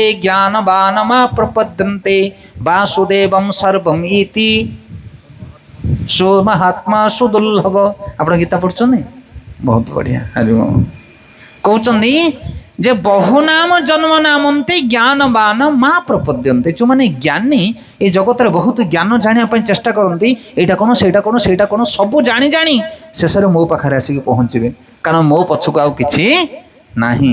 ବହୁ ନାମ ଜନ୍ମ ନାମନ୍ତେ ଜ୍ଞାନବାନ ମା ପ୍ରପଦ୍ୟନ୍ତେ, ମୋର ଶରଣ ଆସେ। କାହିଁକି ମୋ ଶରଣ ଆସେ ନା ବାସୁଦେବಂ ସର୍ବମ୍ ଇତି, ବାସୁଦେବ ହଉଛନ୍ତି ସର୍ବସର୍ବା, ତାଙ୍କ ପଛକୁ ଆଉ କିଛି ନାହିଁ। ଆଉ ଏଇଠି ଯିଏ ପହଞ୍ଚେ ସେ ମହାତ୍ମା ହଉଛି ସୁଦୁର୍ଲଭ, ସେଇ ଜ୍ଞାନୀ ମାନେ ବହୁତ ଦୁର୍ଲଭ। ସବୁ ଭିତରେ ଭଗବାନ ଅଛନ୍ତି, ଭଗବାନଙ୍କୁ ଛାଡ଼ି ଜଗତରେ କିଛି ନାହିଁ। ମତ୍ତମ ପରତର ନାନ୍ୟତମ କିଞ୍ଚିତସ୍ତି ଧନଞ୍ଜୟ ମଇ ସର୍ବମିଦମ ପ୍ରତ ସୂତ୍ରେ ମଣି ଗଣାଇବ। ଭଗବାନ କହୁଛନ୍ତି ଯେମିତି ଗୋଟେ ମଣିମାଳ ଭିତରେ ଗୋଟେ ସୂତା ଥାଏ, ଏ ମାଳ ଭିତରେ ସୂତା ଅଛି ନା ନାହିଁ? ଅଛି ନା ନାହିଁ? ଅଛି। ଦେଖାଯାଉଛି ଆପଣମାନଙ୍କୁ? ସୂତା ଦେଖାଯାଉନି, ଫୁଲ ଦେଖାଯାଉଛି। ସେମିତି ଗୋଟେ ମଣିମାଳ ଭିତରେ ଯେମିତି ସୂତା ଥାଏ, ସୂତା ଯୋଗୁଁ ମାଳଟା ସ୍ଥିର ହେଇକି ରହେ। ଯଦି ସୂତାଟା କଟିଯିବ ତାହେଲେ ମାଳ ନଷ୍ଟ ହେଇଯିବ। ସେମିତି ଭଗବାନ କହୁଛନ୍ତି এই ଜଗତର ପ୍ରତ୍ୟେକ ବସ୍ତୁ ଭିତରେ ମୁଁ ଥାଏ। କେମିତି ନା ଯେମିତି ମଣିମାଳ ଭିତରେ ସୂତା ଥାଏ ସେଇଭଳି ମୁଁ ଥାଏ। ଆଉ ମୋଠୁ ବଡ଼ ହେଇକି ଜଗତରେ କିଏ ନାହିଁ। ରସହମ ଅସୁକନ୍ତୟ ପ୍ରଭାସ୍ମି ଶଶି ସୂର୍ଯ୍ୟସ୍ତ, ମୁଁ ଚନ୍ଦ୍ରମା ଆଉ ସୂର୍ଯ୍ୟର ଆଲୋକ। ପୁଣ୍ୟଗନ୍ଧ ପୃଥିବ୍ୟାଞ୍ଚ, ପୃଥିବୀର ଗନ୍ଧ ହେଉଛି ମୁଁ, ଜଳର ସ୍ୱାଦ ହେଉଛି ମୁଁ, ଜୀବର ଜୀବନ ହେଉଛି ମୁଁ। ସେଥିପାଇଁ ମୋତେ ଛାଡ଼ିକି ଜଗତରେ କିଛି ନାହିଁ। ସେଥିପାଇଁ ଭଗବାନ କହୁଛନ୍ତି କି ବାସୁଦେବಂ ସର୍ବମ୍ ଇତି, ବାସୁଦେବଙ୍କ ଛଡ଼ା ଆଉ କିଛି ନାହିଁ। ସେଥିପାଇଁ ସେ ବାସୁଦେବ ହେଉଛନ୍ତି ସର୍ବେଶ୍ୱର, ବା ବେଦର ସମସ୍ତ ନିର୍ଯାସ ବସ୍ତୁ ହେଉଛନ୍ତି ଭଗବାନ। ଭଗବାନଙ୍କୁ ଛାଡ଼ିକି ବେଦର ଆଉ କିଛି ନାହିଁ। କହୁଛନ୍ତି ସମସ୍ତ ବେଦର ମୁଁ ହେଉଛି ଗାନ୍ତବ୍ୟ ବିଷୟ। ଆଉ କ'ଣ କହୁଛନ୍ତି? ବାସ୍ତବିକ ମୁଁ ହେଉଛି ବେଦର ପ୍ରଣେତା। ମୁଁ ହେଉଛି ବେଦର ପ୍ରଣେତା। ବେଦକୁ ଲେଖିଛି କିଏ? ଆମ ଜେଜେବାପା ନା ତାଙ୍କ ଜେଜେବାପା? ହରିବୋଲ। ଆଉ ବେଦକୁ କିଏ ଲେଖିଛି? ବେଦକୁ ଲେଖିଛନ୍ତି ଭଗବାନ। ବେଦକୁ ଲେଖିଛନ୍ତି ବ୍ୟାସଦେବ। ବ୍ୟାସଦେବଙ୍କୁ ଜ୍ଞାନ କିଏ ଦେଇଛି? ବ୍ୟାସଦେବଙ୍କୁ ଜ୍ଞାନ ଦେଇଛନ୍ତି ତାଙ୍କର ଗୁରୁ। କିଏ ତାଙ୍କର ଗୁରୁ? ନାରଦ ମୁନି। ନାରଦ ମୁନିକି କିଏ ଜ୍ଞାନ ଦେଇଛି? ତାଙ୍କର ପିତା ବ୍ରହ୍ମା। ବ୍ରହ୍ମାଙ୍କୁ କିଏ ଜ୍ଞାନ ଦେଇଛି? ଭଗବାନ ବିଷ୍ଣୁ। ସେଥିପାଇଁ ବିଷ୍ଣୁ ହେଉଛନ୍ତି ସକଳ ଜ୍ଞାନର ଆଧାର। ସେଥିପାଇଁ ବେଦର ଜ୍ଞାନକୁ ଭଗବାନ ଦେଇଛନ୍ତି। ଆଉ ସେଇ ଜ୍ଞାନକୁ କବି ଆଦି ରଚୟିତା ମାନେ ରଚନା କରି ଯାଇଛନ୍ତି। ତ ବେଦ ଭିତରେ ଅଛନ୍ତି ଭଗବାନ, ବେଦର ଜ୍ଞାନକୁ ଦେଇଛନ୍ତି ଭଗବାନ, ଆଉ ବେଦକୁ ଜାଣିଛନ୍ତି ଭଗବାନ। ଭଗବାନଙ୍କ ଛଡ଼ା ବେଦକୁ କେହି ଜାଣନ୍ତି ନାହିଁ। ସମସ୍ତ ବେଦର ସମସ୍ତ ସାର ବସ୍ତୁ, ବେଦର ସମସ୍ତ ସୂକ୍ଷ୍ମ ତତ୍ତ୍ୱକୁ କେବଳ ଭଗବାନ ଜାଣନ୍ତି। ଭଗବାନଙ୍କ ଛଡ଼ା ପୂର୍ଣ୍ଣ ଜ୍ଞାନୀ ଏ ଜଗତରେ କେହି ନାହାନ୍ତି। ମୁଁ ବେଦଜ୍ଞ ଅଟେ, ମୁଁ ହିଁ ବେଦକୁ ଜାଣେ। ସେଥିପାଇଁ ଏଇ ଶ୍ଲୋକରେ ଜଣାପଡ଼ୁଛି କି ଭଗବାନ କେତେ ସାମର୍ଥ୍ୟବାନ ପୁରୁଷ। ତାଙ୍କ ଛଡ଼ା ଏ ଜଗତରେ କେହି ହେଲେ ଏଇ ସ୍ଥାନରେ ପହଞ୍ଚି ପାରିବେ ନାହିଁ। ଭଗବାନ ହେଉଛନ୍ତି ସର୍ବେଶ୍ୱର। ତାପରେ ଭଗବାନ କହୁଛନ୍ତି ଇଏ ଶ୍ଲୋକରେ କ'ଣ ବର୍ଣ୍ଣନା କରାଗଲା? ଭଗବାନଙ୍କର ଗୁଣ, ଭଗବାନଙ୍କର ଶକ୍ତି ସାମର୍ଥ୍ୟ ଯୋଗ୍ୟତା ବିଷୟରେ ଭଗବାନ କହୁଛନ୍ତି। ତାପର ଶ୍ଲୋକରେ କହୁଛନ୍ତି ମୋତେ ଛାଡ଼ିଲା ପରେ ମୁଁ ତ ଭଗବାନ। ଭଗବାନ କହୁଛନ୍ତି ମୁଁ ଭଗବାନ, ମୋ ପାଖରେ ଗୁଣ ଅଛି, ମୋ ପାଖରେ ଯୋଗ୍ୟତା ଅଛି। ମୋତେ ଛାଡ଼ିଲା ପରେ ଆଉ ଏଇ ଜଗତରେ ଯେତେ ଜୀବମାନେ ଅଛନ୍ତି ତାଙ୍କୁ ଦି ଭାଗରେ ବିଭକ୍ତ କରାଗଲା। କେତେ ଭାଗରେ? ଦି ଭାଗରେ ବିଭକ୍ତ ହେଲା। କ'ଣ ସେ ଦିଟା ଭାଗ? ସେଇ ଦିଟା ଭାଗ ହେଉଛି କ୍ଷର ଆଉ ଅକ୍ଷର। ତା ପରବର୍ତ୍ତୀ ଶ୍ଲୋକରେ କହୁଛନ୍ତି ଦ୍ୱାମିବେ ପୁରୁଷ ଲୋକେ କ୍ଷରଶ୍ଚାକ୍ଷର ଏବ ଚ କ୍ଷରଃ ସର୍ବାଣୀ ଭୂତାନି କୁଟସ୍ଥ ଅକ୍ଷର ଉଚ୍ଚତେ। କହୁଛନ୍ତି ଦୁଇ ପ୍ରକାର ଜୀବ ଅଛନ୍ତି, ଗୋଟେ ହେଉଛନ୍ତି କ୍ଷର ଆଉ ଗୋଟେ ହେଉଛନ୍ତି ଅକ୍ଷର। କ୍ଷର ମାନେ କାହାକୁ କୁହାଯାଏ? କ୍ଷର ମାନେ ଯେଉଁମାନେ এই ମାୟା ଜଗତରେ ଭ୍ରାନ୍ତ ହେଇ ବୁଲୁଛନ୍ତି, ଅଜ୍ଞାନୀ ଜୀବ।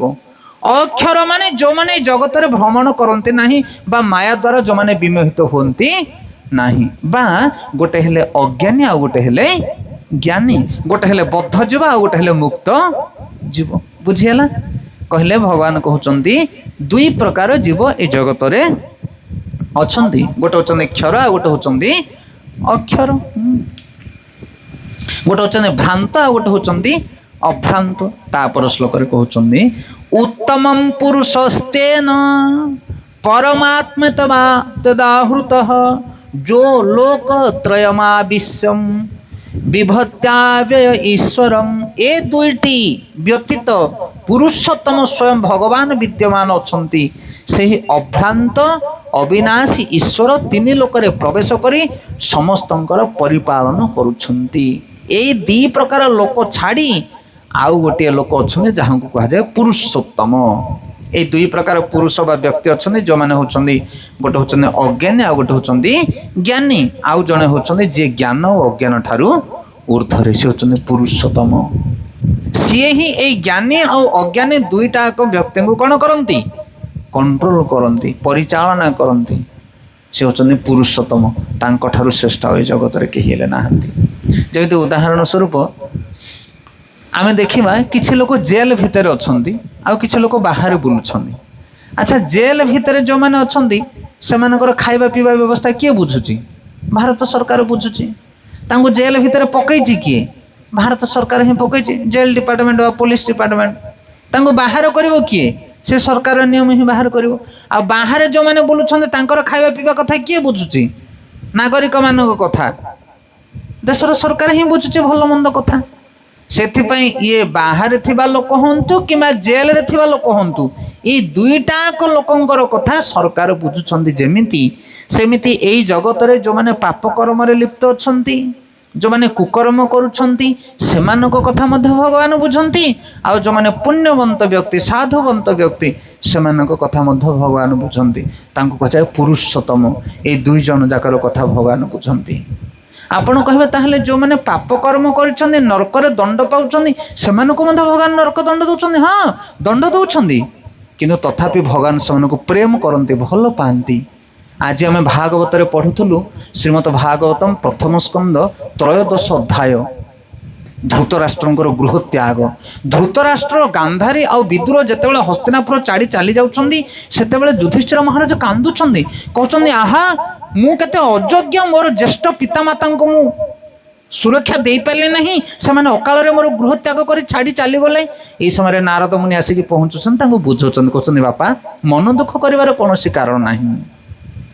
ତୁମ ପାଖରେ ଯେତେବେଳେ ତୁମର ବାପା ଜ୍ୟେଷ୍ଠ ପିତା ଓ ଜ୍ୟେଷ୍ଠ ମାତା ଥିଲେ ତାଙ୍କର ପାଳନ ପୋଷଣ ଭଗବାନ କରୁଥିଲେ ଏବଂ ସେମାନେ ଘର ଛାଡ଼ି ଚାଲିଗଲା ପରେ ମଧ୍ୟ ଭଗବାନ ତାଙ୍କର ପାଳନ ପୋଷଣ କରିବେ। ତୁମକୁ ମଧ୍ୟ ପାଳନ ପୋଷଣ କରୁଛନ୍ତି ଭଗବାନ। ଭଗବାନ ରାଜାକୁ ବି ପାଳନ କରନ୍ତି ଆଉ ପ୍ରଜାକୁ ବି ପାଳନ କରନ୍ତି। ସେଥିପାଇଁ ସମସ୍ତଙ୍କର ପାଳନ ଭାର ଭଗବାନ ଗ୍ରହଣ କରନ୍ତି। ତୁମେ କାହିଁ ଚିନ୍ତିତ ହେଉଛ ସେ ବିଷୟରେ?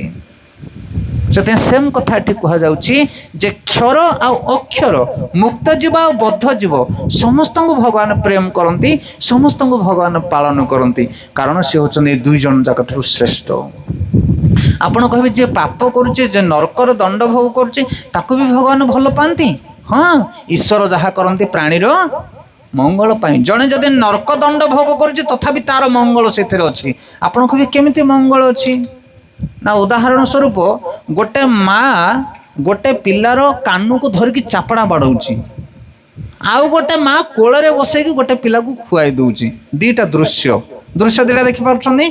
ଗୋଟେ ମା କ'ଣ କରୁଛି, ଗୋଟେ ପୁଅର କାନକୁ ଧରିକି ଚାପଡ଼ା ବାଡ଼ଉଛି, ଆଉ ଗୋଟେ ମା କ'ଣ କରୁଛି, କୋଳରେ ବସେଇ ଗୋଟେ ପୁଅକୁ ଖୁଆଇ ଦେଉଛି।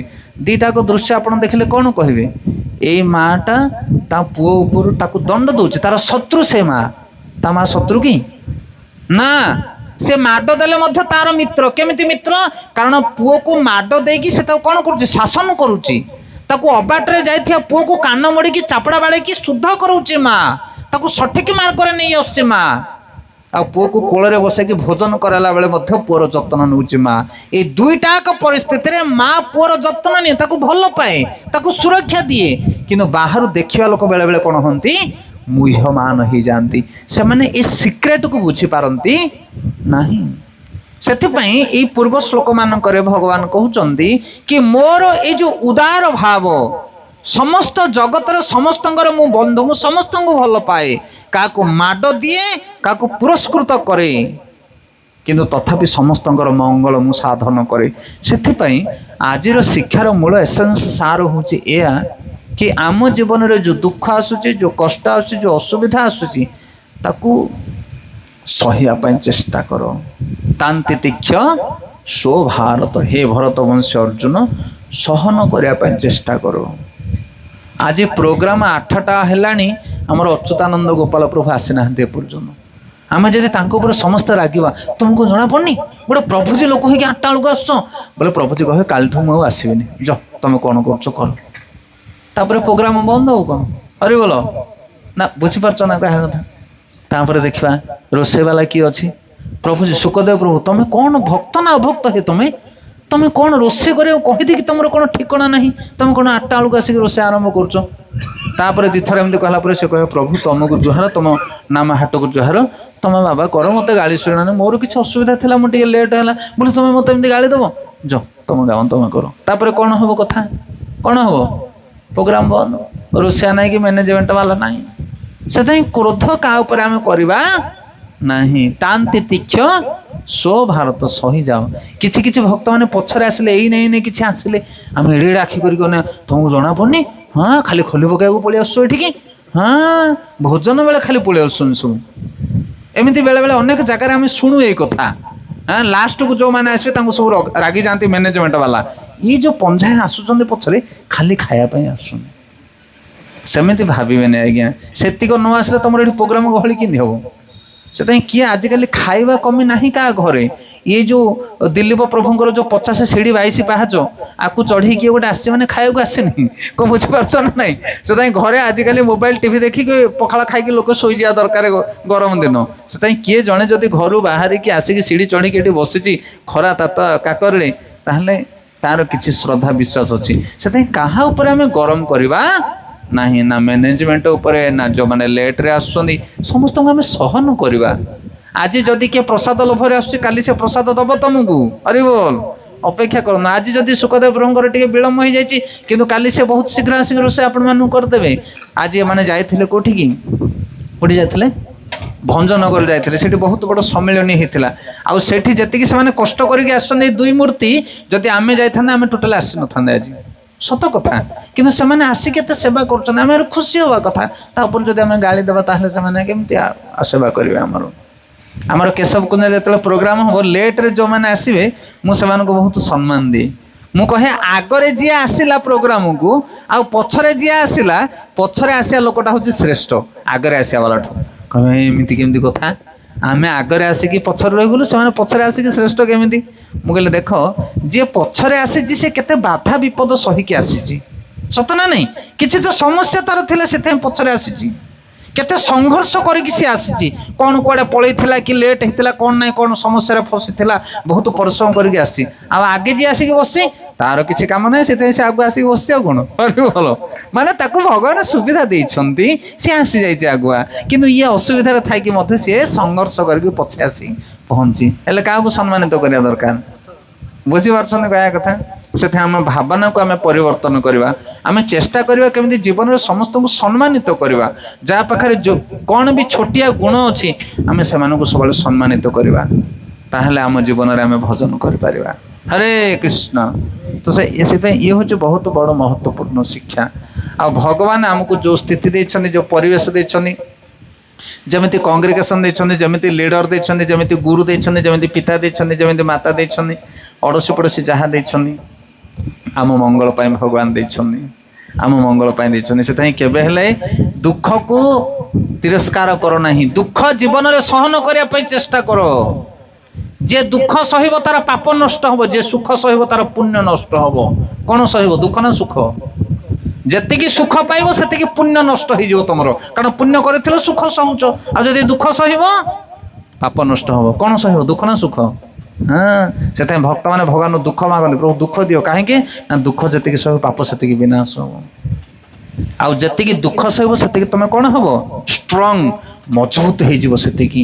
ସେଥିପାଇଁ ଦୁଃଖ ସହନ କର ଜୀବନରେ, ତାହେଲେ ସ୍ଥିର ଭାବରେ ଭଜନ କରିପାରିବ ତମେ। ଦୁଃଖର ବହୁତ ଗୁଣ ଅଛି।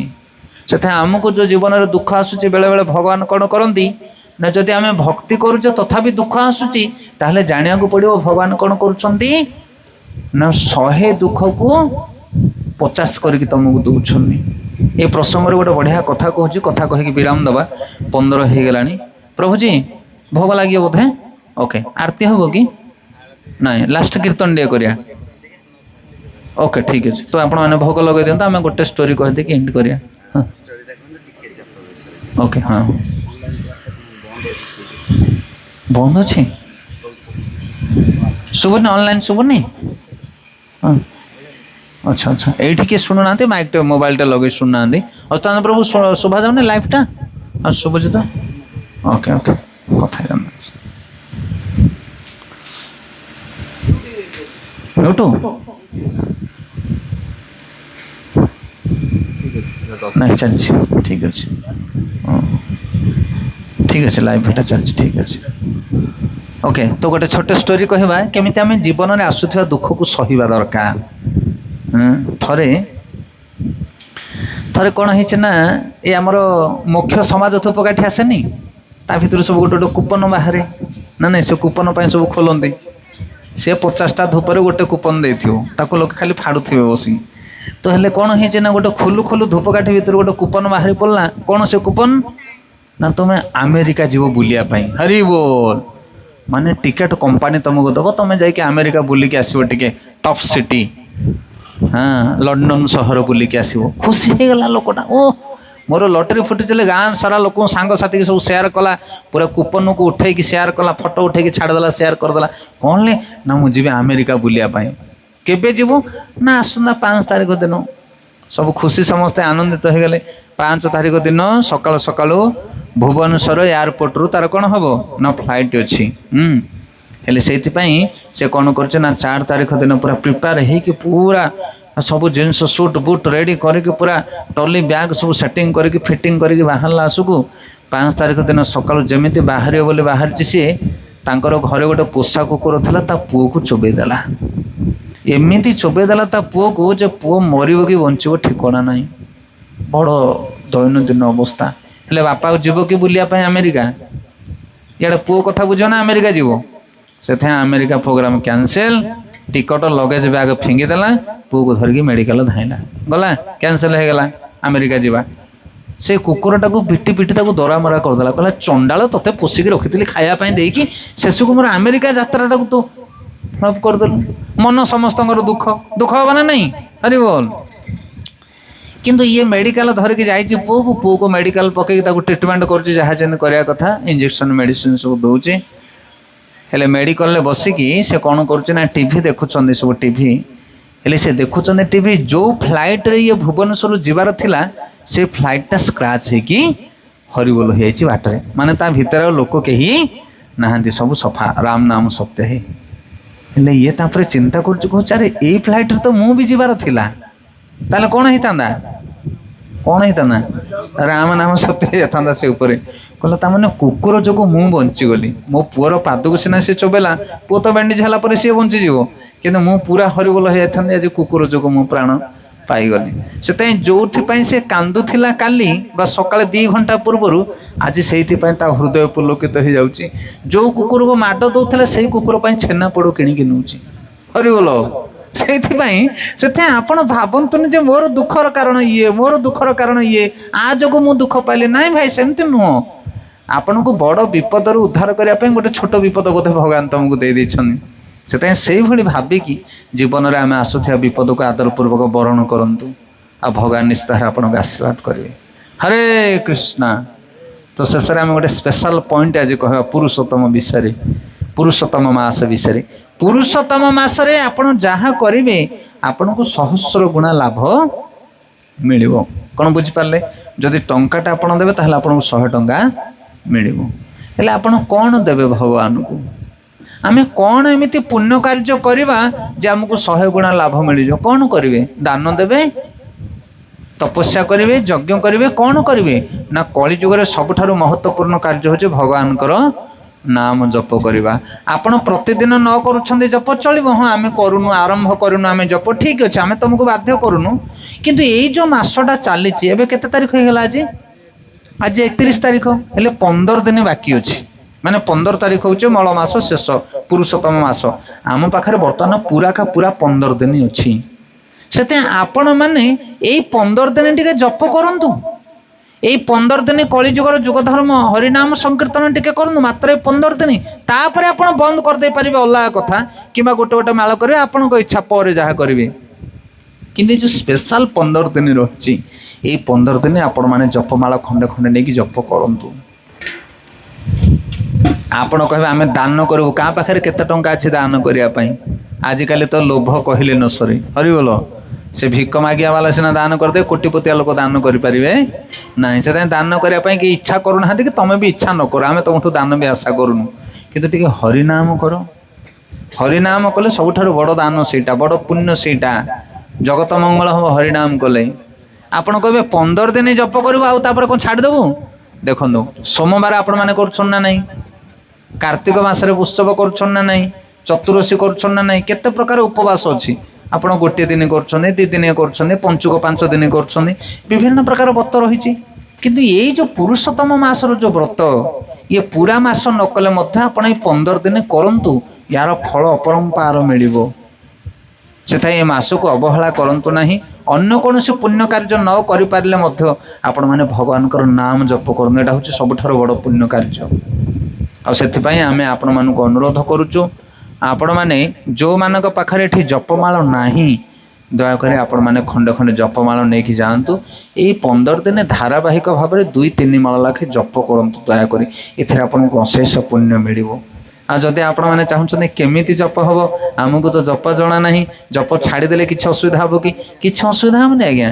ଗୋଟିଏ ମାଳ ବି ଯଦି ଜଣେ ଜପ କରୁଛି, ଅଧମାଳ ବି ଜଣେ ଯଦି ଜପ କରୁଛି, ତାହେଲେ ମଧ୍ୟ ତାକୁ ତାର ପୁଣ୍ୟ ମିଳିବ। ସେଥିପାଇଁ ଗୀତାରେ ଭଗବାନ କହୁଛନ୍ତି ସ୍ୱଳ୍ପ ଅପ୍ୟସି ଧର୍ମସ୍ୟ ତ୍ରାୟତେ ମହତ ଭୟାତ। ଯଦି ଜୀବନରେ ଅଳ୍ପ ମାତ୍ରାରେ କିଏ ଭଜନ କରିଛି, ତାହେଲେ ତାକୁ ବଡ଼ ବଡ଼ ବିପଦରୁ ଭଗବାନ ରକ୍ଷା କରିବେ। ଯେମିତି ଦ୍ରୌପଦୀ କାନିରୁ ଚିରିକି ଭଗବାନଙ୍କ କାଣି ଆଙ୍ଗୁଠିରେ ବାନ୍ଧି ଦେଇଥିଲା କପଡ଼ା ଖଣ୍ଡେ, ଆଉ ଭଗବାନ ତାଙ୍କୁ କ'ଣ ଦେଲେ? କୋଟି ବସ୍ତ୍ର ଦେଇଥିଲେ। ତେଣୁ ଆପଣମାନେ ଯଦି ଗୋଟେ ମାଳ ବି ଜୀବନରେ ଜପ କରୁଛନ୍ତି, ଭଗବାନ ତାର ଋଣ ନିଶ୍ଚିତ ଭାବରେ ଆପଣଙ୍କୁ ସୁଝିବେ। ତେଣୁ ଆସନ୍ତୁ ଆମ ସହିତ ଆପଣମାନେ ଏଇ ପୁରୁଷୋତ୍ତମ ମାସରେ ଗୋଟିଏ ମାଳ ଜପ କରିଦେବା। ଆଉ ଜପର ବିଧିବିଧାନ ମୁଁ ଆପଣମାନଙ୍କୁ ଶିଖାଇଦେବି। ଆପଣମାନେ ନେଇକି ଗୋଟେ ଗୋଟେ ମାଳ ପ୍ରତିଦିନ ଜପ କରନ୍ତୁ। ସକାଳେ ସନ୍ଧ୍ୟାରେ ଗୋଟେ ଗୋଟେ ମାଳ କରନ୍ତୁ। ମାଆ ମାନେ ଏତେ ସବୁ ସଂକୀର୍ତ୍ତନିଆ ମାଆ ମାନେ ଆସିଛନ୍ତି, ଆପଣମାନେ ଜପ କରୁଛ ନା ନାହିଁ? ମାଛ ମାଂସ ଆମିଷ ପିଆଜ ରସୁଣ ଛାଡ଼ି ଭଗବାନଙ୍କର ନାମ ଜପ କରିବା କଥା। କିନ୍ତୁ ଯଦି ଆପଣମାନେ ଆମିଷ ଛାଡ଼ି ନାହାନ୍ତି, ପିଆଜ ରସୁଣ ଖାଉଛନ୍ତି, ତଥାପି ଆପଣମାନେ ଜପ କରିପାରିବେ। ଜପ କରିବା ପାଇଁ କୌଣସି ବାଡ଼ ବତା ନାହିଁ। ଆମେ ହରିନାମ କରୁଛେ ନା ନାହିଁ? କୁଞ୍ଜ ଘରେ ଗଲେ ଫେରେ ଆମିଷ ତ ଘରେ ଖାଉଛେ, କେମିତି କୁଞ୍ଜ ଘରେ କରିଦେଉଛେ ହରିନାମ? ହରିନାମ ହେଉଛି ଗଙ୍ଗା ଜଳ ଭଳି ପବିତ୍ର। ସେଥିପାଇଁ ତାର କୌଣସି ଦୋଷ ତ୍ରୁଟି ନାହିଁ। ମଲା ମଣିଷକୁ କାନ୍ଧରେ ପକାଇ କ'ଣ କହୁଛେ? ରାମ ନାମ ସତ୍ୟ ହେ ହରିନାମ ସତ୍ୟ। ସେଥିପାଇଁ ଜାତି ଗତି ଛୁଆଁ ଛୁତି କିଛି ନାହିଁ ହରିନାମ ପାଇଁ। ସମସ୍ତେ ସବୁବେଳେ ହରିନାମ କରିପାରିବେ। ଆମର ଅସହଜ ହେଇଛି ହରିନାମ କରିପାରିବେ ନାହିଁ? କରିପାରିବ। କୌଣସି ଛୁଆଁ ହରିନାମକୁ ଟଚ୍ କରିପାରିବ ନାହିଁ। ତେଣୁ ମୋର ଅନୁରୋଧ ଆପଣମାନଙ୍କୁ, ଏଇ ପୁରୁଷୋତ୍ତମ ମାସ, ପବିତ୍ର ପୁରୁଷୋତ୍ତମ ମାସ, ଏଇ ମାସରେ ଆପଣମାନେ ଜପ ଟିକେ ଟିକେ ନେଇକି କରିବା ପାଇଁ ଚେଷ୍ଟା କରନ୍ତୁ। ପ୍ରଭୁଜୀ ଜପମାଳା ରଖିଛନ୍ତି।